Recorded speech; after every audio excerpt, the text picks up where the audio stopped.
In more than 30 countries, people have taken to the streets to protest the rising price of food. And according to some estimates, 100 million people have been pushed to the brink of severe malnutrition. The reasons for this crisis are complex. Coming up on Great Decisions.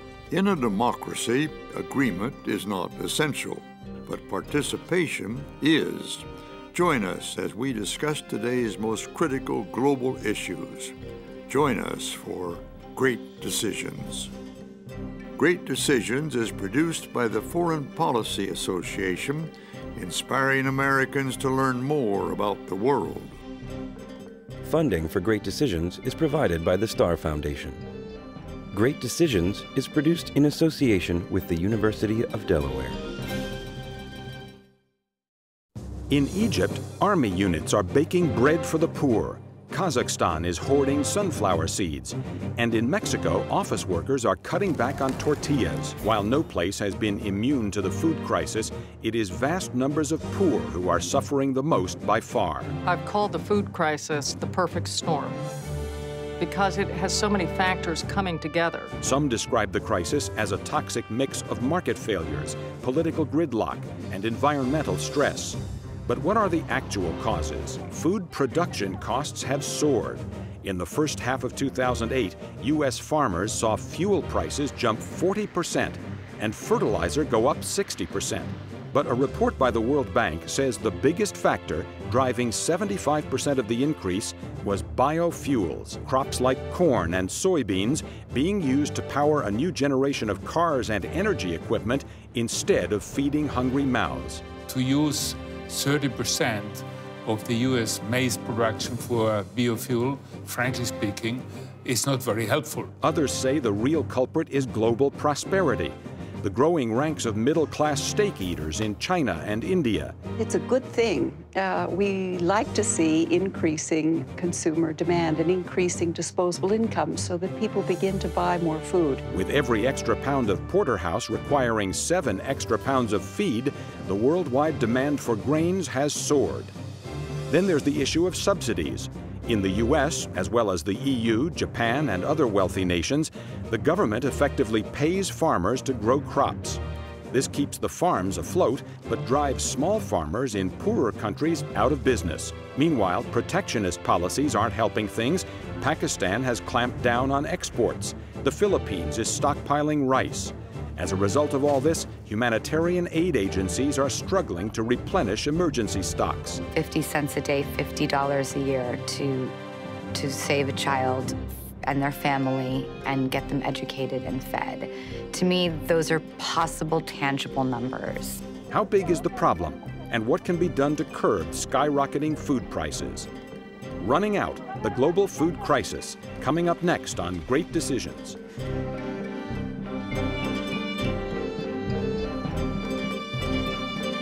Now from our studios, here is Ralph Begleiter. Welcome to Great Decisions. I'm Ralph Begleiter. Joining us today to discuss the global food crisis are Lester Brown, president of the Earth Policy Institute, and Professor Joachim von Braun, Director General of the International Food Policy Research Institute. Gentlemen, welcome to you both. Unfortunately, food crisis issues, malnutrition, poverty have been with us for a very, very long time. Can you kind of characterize the state of the world these days with regard to the food crisis, Lester?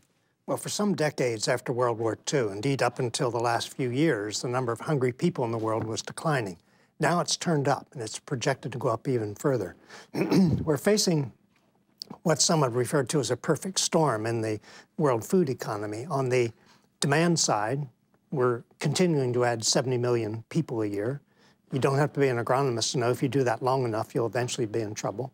We have probably close to 4 billion people in the world trying to move up the food chain, consuming more grain-intensive livestock products. And we have, in the United States, a massive increase in the conversion of grain into fuel for cars. In the 2008 harvest of roughly 400 million tons, over 100 million will be going to fuel for cars. In the U.S.? In the U.S., which is about 5% of the world grain harvest. So it's an important diversion. On the supply side, We have spreading water shortages. In fact, in countries that contain half the world's people, water tables are falling. And that includes the big three grain producers, China, India, and the United States. And we also have the loss of cropland to non-farm uses, whether it's residential developments marching up the Central Valley in California or the thousands of factories being built every year in the Yangtze Basin of China. We're losing some of the world's best cropland to these developments. We're also faced with soil erosion in many parts of the world that's undermining land productivity. So on both the supply side and the demand side, we have these convergence of trends that are making it very difficult now to improve the world's nutritional condition. Lester, you referred to the perfect storm scenario. Storms comes from the heavens. The problem of this storm was that it is largely man-made. It's made through bad policies in the areas which have already been mentioned: bad agricultural energy policy, long-term neglect of agricultural investment. The world, the rich world and the poor world, and the development agencies have neglected the investment that facilitates environmentally sustainable agricultural growth. The research and development was neglected. And the nutrition programs in schools and in early childhood were also not scaled up sufficiently. So the world was hit unprepared, and out of that has come immense suffering. We have had an opportunity at Great Decisions to speak with a number of other experts as well, and all of them have mentioned this perfect storm scenario. Let's hear what they have to say. First, we have the rise of the middle class in China and India. A lot of people have been talking about that, and it does matter. Those countries have been growing at 5, 10, in some cases even faster for years now. And it's a good thing that many people have escaped poverty. As they do, they want to eat more, and they want to eat more energy-intensive food. They want more meat, which requires more wheat or rice or other staples to produce. Another one is the rising prices for fuel. And fuel affects food in many ways. It's the processing, it's the transportation, it's one of the inputs into fertilizer.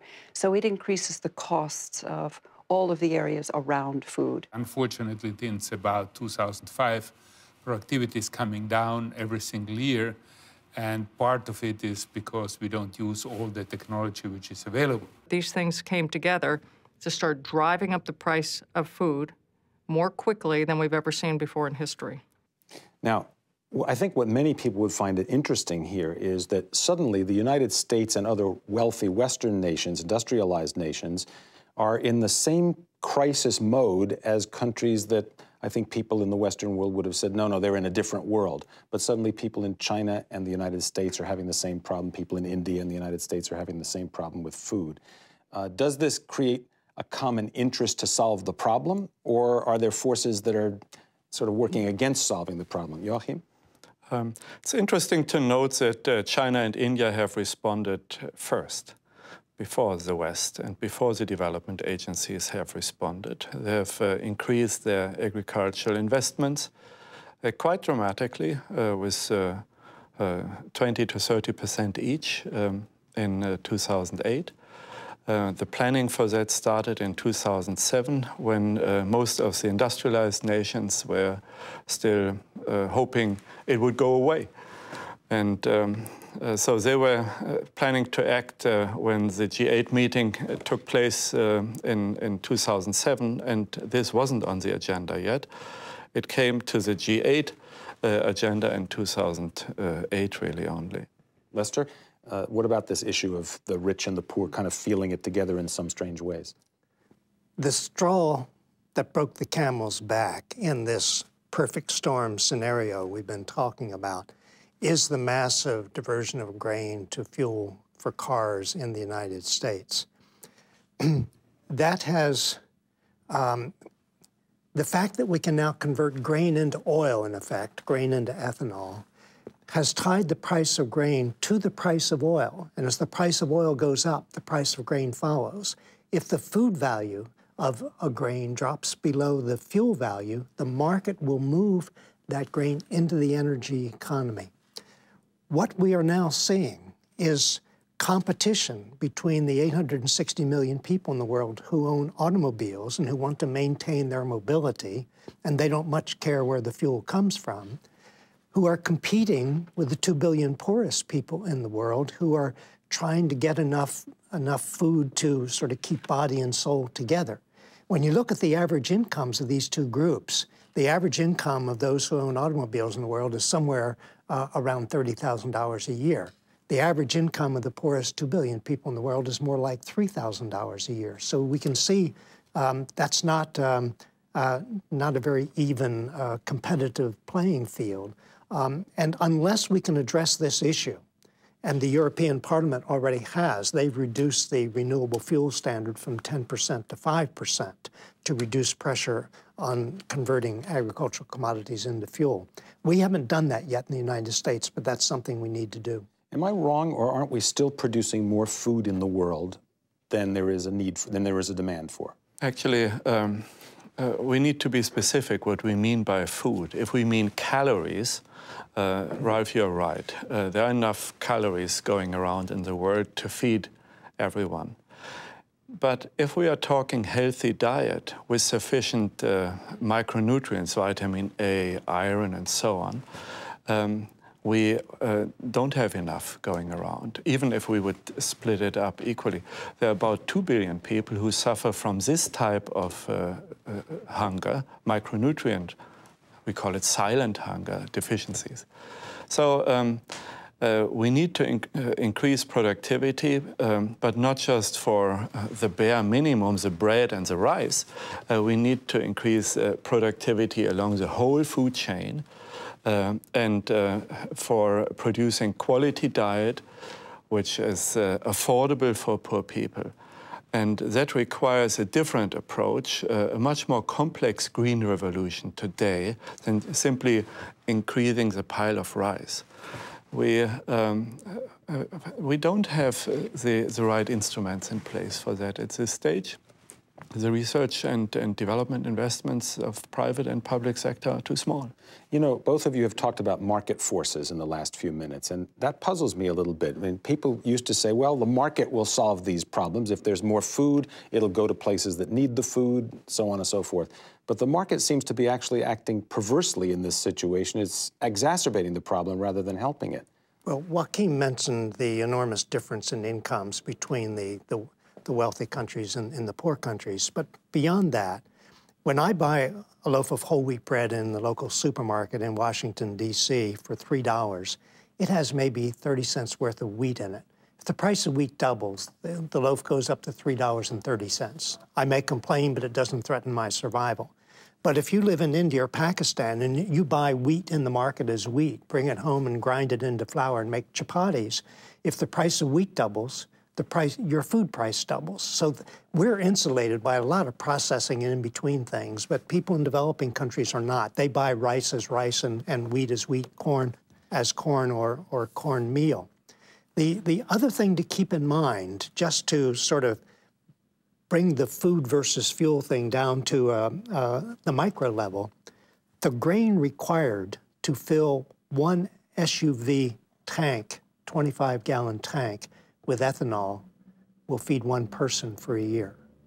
So this is a major new stress and source of demand, a new claim on the world's land and water resources that I think we're going to have to deal with. Now, both of you have talked about the fact that people at the lowest end of the spectrum suffer the most from all this. We talked about that with some of our other experts at Great Decisions as well. Let's hear what they have to say. In the U.S., on average, people spend perhaps 10% of all their income on food. In many parts of the developing world, a household will be spending 50 or 60% of its income on food, and in some cases even more.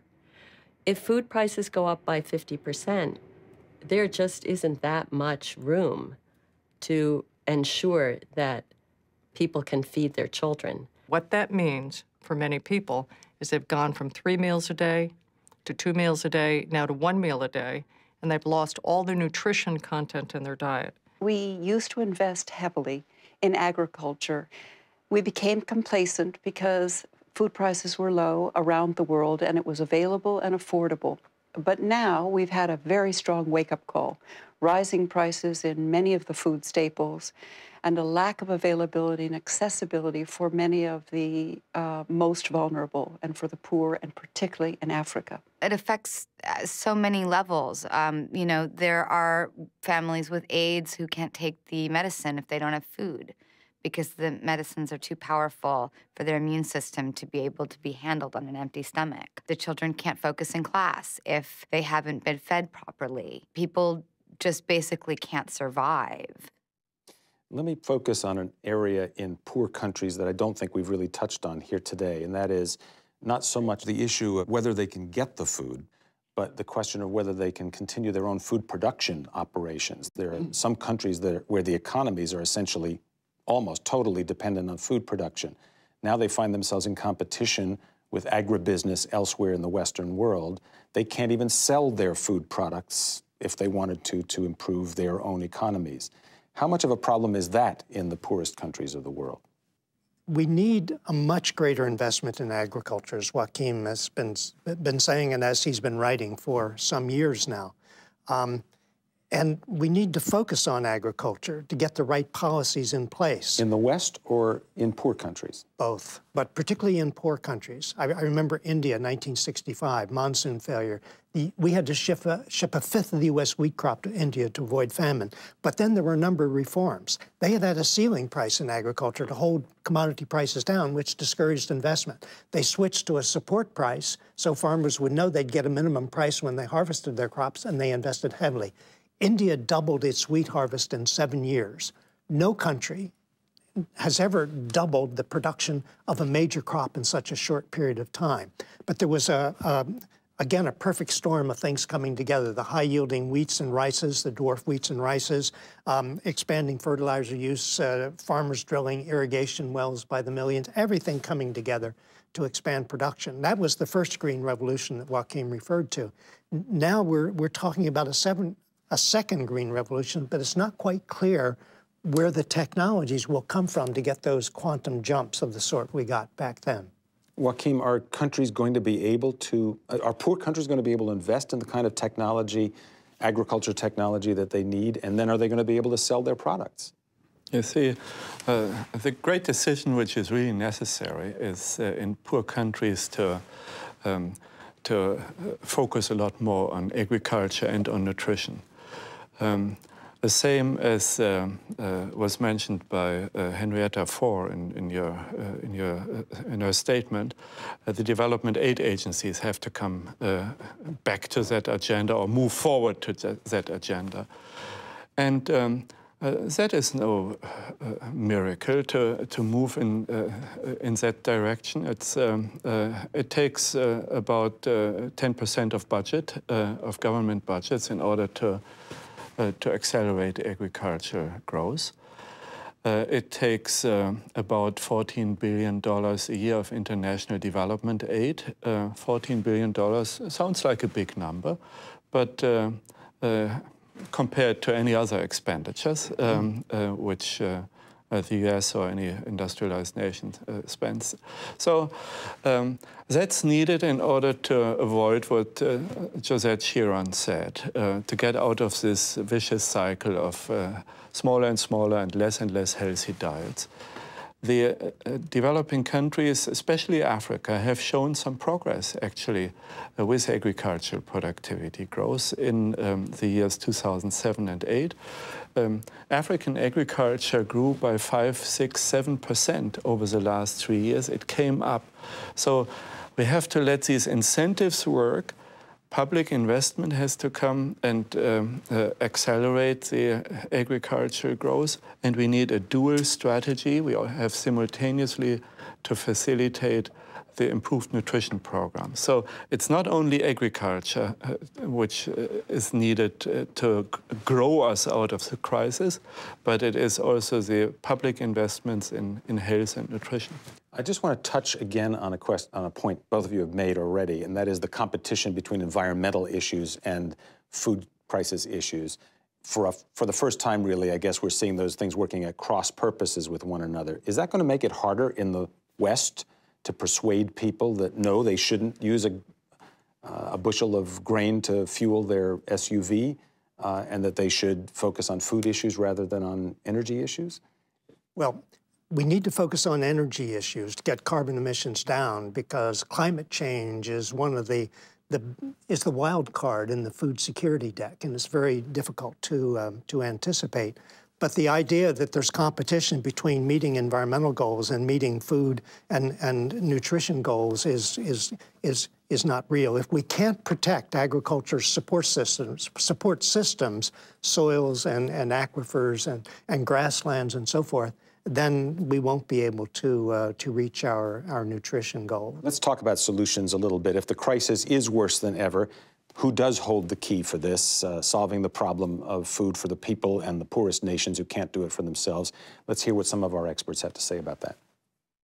I think that it is in the West, and particularly in the U.S., that we have the capability, the entrepreneurial capability and the technological capability to find better ways to produce more food more quickly. We've also been working with a number of the research institutions around the world to get more nutritious foods out. So cassava is one, and we've been working on drought-resistant corn and wheat. We've been looking at ways to reduce wheat stem rust, and all of these are part of a global solution. In our case, we are working with 600,000 farmers all over the world directly, bringing them know-how, bringing them technical assistance, bringing them microcredit. You know, we're really attacking this from a fundraising perspective. We're raising money in all of our restaurants. We're attacking it from building an awareness of the issue perspective. When you think about just the visibility we have with our customer base around the world with 35,000 restaurants, we're bringing awareness to an issue that needs to be solved. We know how to end global hunger. And so we're really spending full time to try to bring together an alliance that can unite together to say hunger is out of business. Josette Sheeran said, we know how to end global hunger. That seems so obvious, and Jeffrey Sachs is sort of famous for having said, you know, we could solve this problem. It won't take that much. Joachim, you talked about $14 billion in one case. Extra every year until 2015 in order to cut hunger in half. Doesn't solve the problem, at least cuts it in half. Is it reasonable to say to the West, you've got the money, you've got the scientific expertise, you've got the business expertise. Can that solve the problem? No. No, I think we need a few more ingredients. Should the UN take this issue over, or what do you mean by global It has. The Secretary General of the UN has put himself in the chair of a task force. That was, I think, an excellent action. He didn't delegate it, and the various UN agencies have come together in a totally new way. I think that's hardly talked about, but that's good news. So we see good concerted action, but it is firefighting action. We don't have an architecture that prevents food crisis. We don't. We have to act much earlier. So we need much stronger preparedness with good information, investment mobilization, and especially rebuilding trust, and correcting early the type of policy errors which Lester referred to, the misguided biofuels policy. Lester, let me ask you a final question, which is, and you touched on this a little bit earlier, the nations that have it in their power to apply their technological expertise, their governance expertise, their agricultural expertise, and their money, don't seem to have the strong incentive to solve the problem. It's a political conundrum. How do you get people who aren't starving to essentially engage in a massive effort of the kind Joachim was just talking about to fix this problem for the rest of the world? One of the things I don't think we've realized yet is that the number of failing states in the world is getting longer each year. The Somalias, the Haitis, the Democratic Republic of the Congo, Afghanistan, now Pakistan. There's a long list getting longer all the time. One of the stresses on governments is rising food prices. And what we have to begin thinking or realizing is that food security is now national security. It's becoming a security issue from the U.S. And the encouraging thing is that the military thinkers in the Pentagon and in the U.S. intelligence agencies are now beginning to identify hunger and poverty as threats to future political stability and therefore to U.S. security and U.S. interests around the world. Lester Brown, president and founder of the Earth Policy Institute in Washington and founder of the World Watch Institute, and Joachim von Braun, the Director General of the International Food Policy Research Institute in Washington, previously director of a research center at the University of Bonn in Germany. Thank you both for being with us. Thank you, Ralph. And thank you as well for joining us on Great Decisions. We'll see you next time. I'm Ralph Begleiter.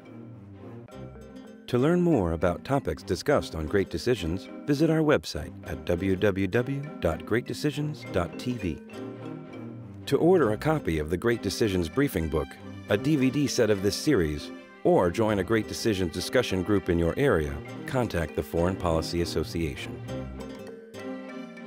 Funding for Great Decisions is provided by the Star Foundation. Great Decisions is produced in association with the University of Delaware. Next time on Great Decisions, the soaring price of oil has forced unquestionable changes on the U.S. economy. Americans are behaving differently. They're driving and flying less. They're investing in green and renewable energy technology. But can we really change the way we power our lives anytime soon? Next time on Great Decisions.